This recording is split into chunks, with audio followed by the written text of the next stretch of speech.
I'm Julie Herman of Jaybird Quilts, and welcome back to the Fussy Cut Candy Dish Sew Along. In our last two videos, we worked on fabric selection and cutting, and today we're going to work on piecing our pillow. So let's get started. Candy dish is assembled in rows. We're going to work on one row at a time so that we can best pay attention to that row and make sure that we don't flip anything, change the orientation. We worked hard doing all of our fussy cutting and want to keep things exactly how we have them. So I'm going to slide my second, third, and fourth rows down. We're going to start with this first row. And here is where we want to make sure we keep orientation. We have this deer. We could easily turn it. He could be facing that way, down that way, totally upside down. Some of the prints, it won't matter as much if that happens. The ladybugs can be reversed like that, or this fox can go a few different ways, but some of them, like the deer, it's really important that we keep it in the orientation that we had intended. So follow your pattern, and we are going to begin to sew the triangles onto the hexagons to create a couple different shapes. This is going to create a jewel, a diamond, and this is going to create a diamond with a little bit of an extra piece. Everything can be pinned right now except for this one. So I'm going to go ahead and take my glass pins and flip my pieces on. And if you've been around for some of my other sew-alongs, you know that generally I'm not a big pinner, but this is one that I want to make sure that I sew the triangle on the correct side of the hexagon. And if I don't pin, there's a good chance that I'm going to mess one up because it's just going to somehow get shifted around. So there's that one. Then I'm going to flip this, and since they're on opposite sides, we can pin them at the same time and sew both before we move on. I am going to continue the process to pin all of the pieces in my top row and then head on over to the machine and begin sewing my top row. And then once my top row is complete, then I'll continue on to row 2. I'm at my machine and I'm ready to begin piecing my candy dish. I have my machine settings to a scant 1/4 inch seam. Scant is just one thread over from a true 1/4 inch. If you've never sewn with a scant 1/4 inch seam before, I've got a link below to more information. What it does is it accounts for the amount of thread that will be in the seam allowance so that when your pieces are pieced together, they will be the true fit that you want them to be and measure accurately. I'm going to start by sewing onto a leader ender. It helps you avoid that thread nest. I am using Aurifil 2600. It's my favorite. Medium gray, works really well, blends into things. So I'm going to grab my pieces, and I already have them pinned. I like to take the pins out when I get to the machine. The pins are not here to keep my alignment perfect. The pins were here to tell me which side I wanted it on. If you want to leave your pins in, as long as you're not sewing directly over your pins, that's okay. So I'm going to get that perfectly lined up. And I don't find a need to backstitch at the beginning or the end. Since this is a top row, if you would like to backstitch at the beginning, if that helps you, feel free to go ahead and do that. And I'm simply going to chain piece. And I know my alignment because of my blunt corners, and I know my placement because of my pins.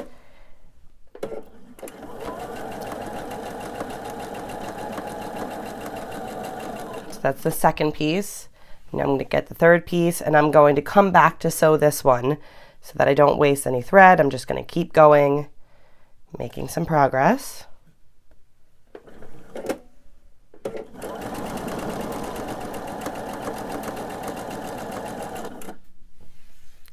Here is the fourth one in this row.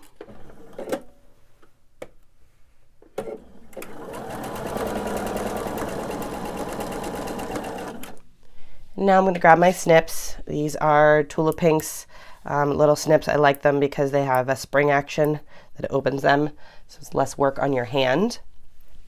I'm simply going to snip my pieces apart. As you see, just tiny little chains, so limited waste of thread. And this one just has one, so I'm going to set this one aside. But since both of these have another piece, I'm just going to continue my process to add another piece to them.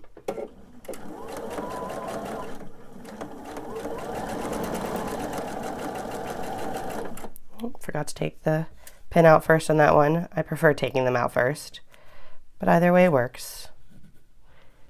I find that if there's something I need to adjust, I do a little better at doing that without the pins.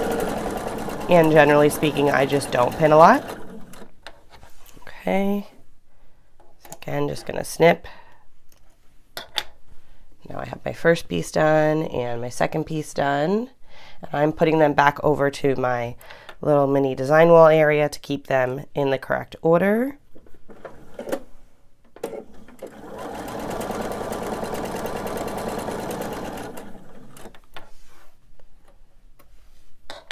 Okay. Now, I do have one extra piece to add to this, but since it is under the machine, I'm going to go ahead and take it out and show you how we're going to do that.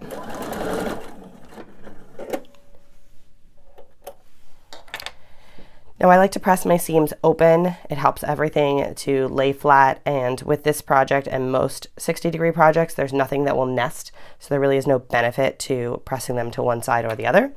So I'm simply going to open it, and first I just kind of finger press it open with my nail.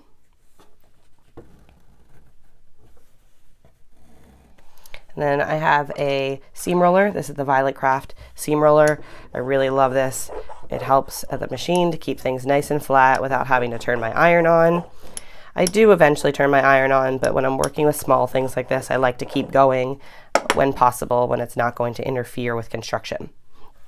So this is my last triangle, and if you look in your pattern, this is eventually going to be trimmed off once it's quilted, so you don't really need to worry about this area so much, but you're just going to focus on the fact that the triangle down here lines up. So that's where it goes. And you can just start your seam up here, or you can start from this end and then finish. I know it feels a little unnatural, possibly, to be sewing something that is not the same length, both pieces, but it's okay.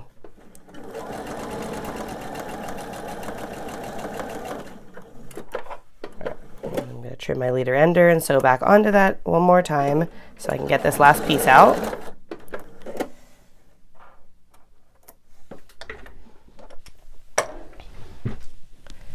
Now here I have all 4 of my pieces that I've done so far, and so I'm just going to continue to press the rest of the seams open. I could get my iron going at this point, but I think I'm just going to stick with my seam roller for now.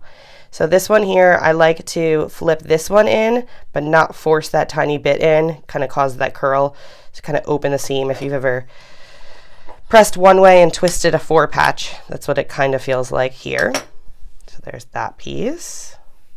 You can see that. And then this is the next one. And by working right next to my machine, I am giving myself the ability to make sure that I line these back up and don't twist them. Another really good tip here is how we talked about in the fabric selection, to use our cell phone as a tool and to snap photos of where we wanted to do fussy cutting. That's a great tool here as well. I will always, almost always, snap a photo of my layout once I have decided where my pieces are going. And that way, if I forget, I can always reference back to that photo and see exactly where I had planned on the deer going, where the bear was, and get everything back to where I wanted it. So that's my 4, 3, 2, and then my first one just has 1 triangle.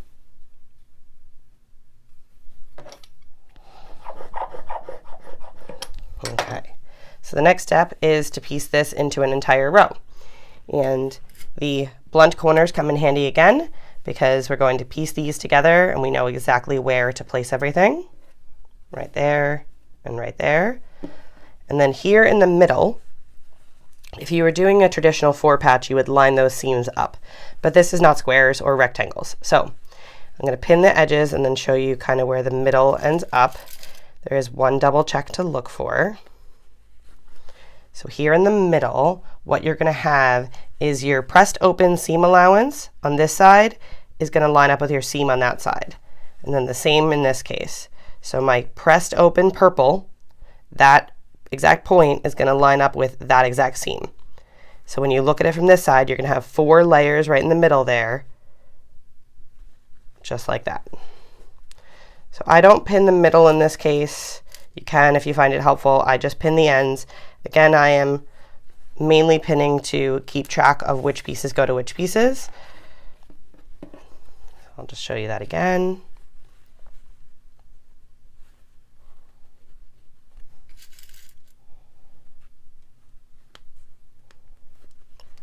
Line up that blunt corner with the edge of the hexagon.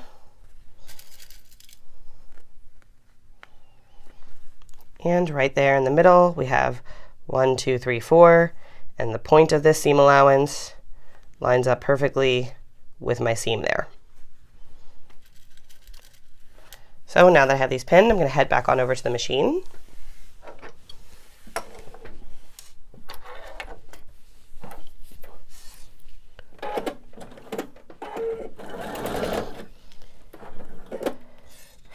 And in this case, I was focusing on showing you this, so it looks like I put one pin on either side. And you never want to sew over pins, so it's hard if you have them on the back. So I'm going to move that real quick to the front. Sewing over pins can damage your needle, can damage your plate, they can fly up at your face or yourself, and you may or may not be wearing glasses. It's just not a good practice to really have. So nice and slow. And I do have a stiletto. These seams are not pressed as flat as they normally would be if I had turned my iron on. So I'm going to make sure to use my stiletto to hold things down, make sure nothing flips. Take this one out.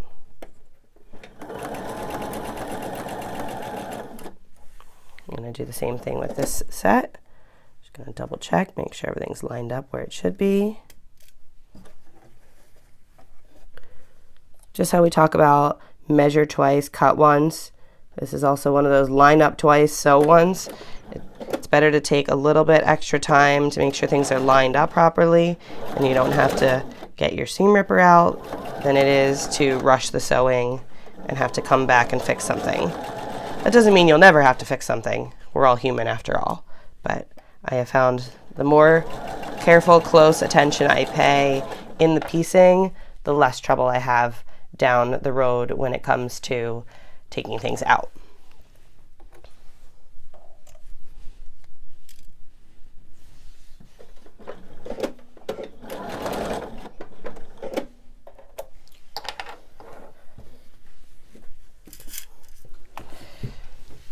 I'm going to open these back up, and I actually don't need to worry about pressing these seams yet because nothing is sewing onto them. So I am going to take care of all of that when I'm done my row. Now I'm just going to focus on this one seam here in the middle. So just like we did for the first two, I'm going to flip it on top of itself, pin this in place, and head on over to the machine.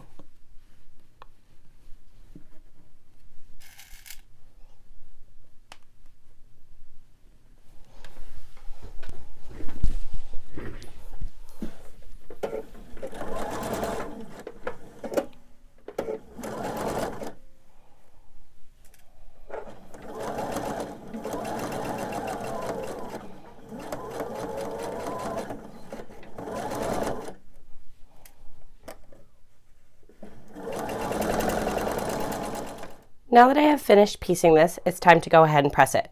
One quick note before I press. You will find that sometimes you get things lined up perfectly, and sometimes things are off by a tiny bit. It's up to you the margin of error that you're comfortable with. I think because these blend into the background, it doesn't bother me as much that this one is off. If it was more high contrast colors like this, I might take it out. But overall, I'm happy with this, so I'm going to stick with it. I don't think it's something that you'll see from a distance. But if that bothers you, go ahead, take out that seam, and redo it. Now I'm going to flip it over to the back, and I'm going to go ahead and press these seams. I've already pressed them open with my seam roller.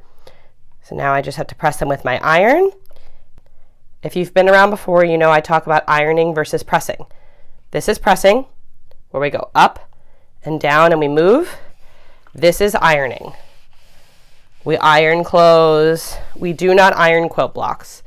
Ironing like that can distort our blocks. So we like to go up and down. You can do a little bit of a wiggle, but you never want to push it. That push can really distort your blocks, especially when we're working with bias. And one other thing that can come in handy is a heat-resistant stiletto. This end is silicone and heat-resistant, so it can touch your iron where your fingers can't. Don't touch this end because this end is plastic.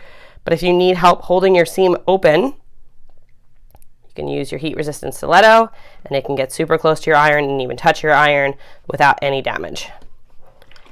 After I press from the back, I like to flip it over and give a good press from the front as well.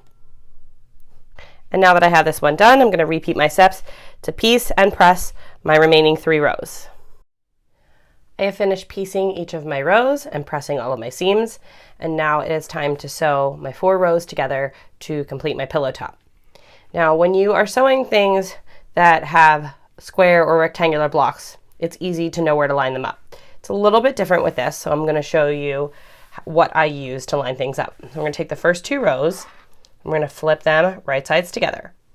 And what we're looking for is very similar to when we were piecing this section to this section, is that, let me get nice and close so you can see it. This part of the seam allowance here is going to match with that seam. So let me show you, it's going to look like that. And we're going to have the 4 pieces right there. So I'm going to take a pin, put it right there. And we're going to continue that all the way down at every intersection. So again, that seam allowance is going to match up with that seam right there. We're going to match the raw edges and pin. And as I've said before, I'm generally not a big pinner, but at this stage I am, because I want to make sure that these intersections line up as best as possible to give the desired effect of the quilt. So I want to make sure that all my hard work shows. So I'm going to take the time to pin each one of these intersections and then head on over to the machine.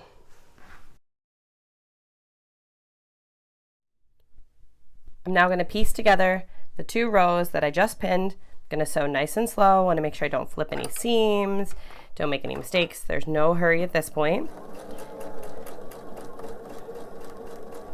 I'm going to use my stiletto to help me make sure none of my seams flip. And pull out my pins as I go, and I'll pull them out ahead of time if I think that they're too close to my needle, because I never want to sew over a pin.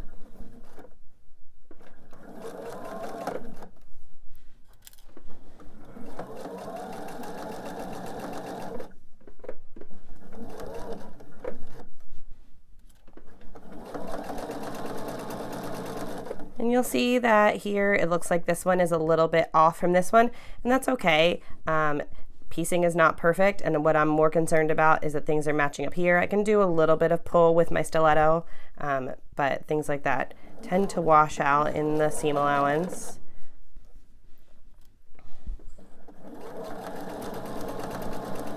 I'm still using my same scant 1/4 inch that I've been using all along.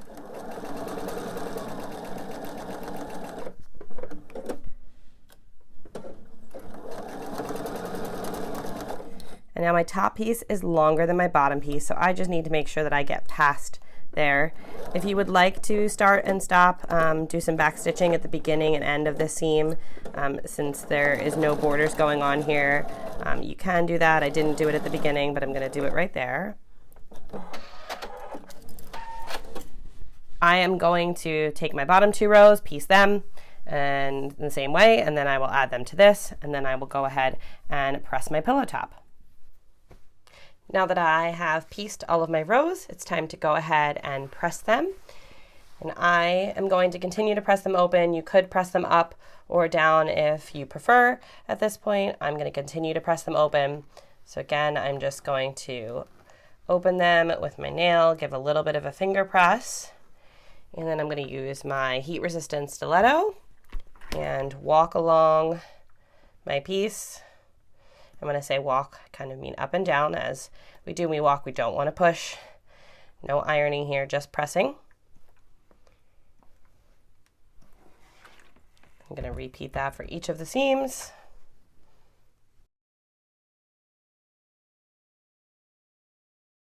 Once I have pressed my seams on the back, I like to press from the front as well. And when I am not recording, I like to press with steam. I don't do that when I'm recording because it fogs up the camera, but I do like to press with steam. Personal preference, if you like it, I suggest go ahead. If you're not a fan, that's okay too. So give it a good press from the front. And I will be back here in a couple of days to go over some quilting options with you and then talk about turning this into a pillow. Thanks for tuning in here today. If this video was helpful, please leave a comment, like the video, and subscribe to this channel. On this channel, you'll find links to all of the Jaybird Quilts Fussy Cut Shape videos and some of my other sew-alongs that you might like. Sign up to receive the sew-along emails and worksheets at the link posted in the video description below. See you soon!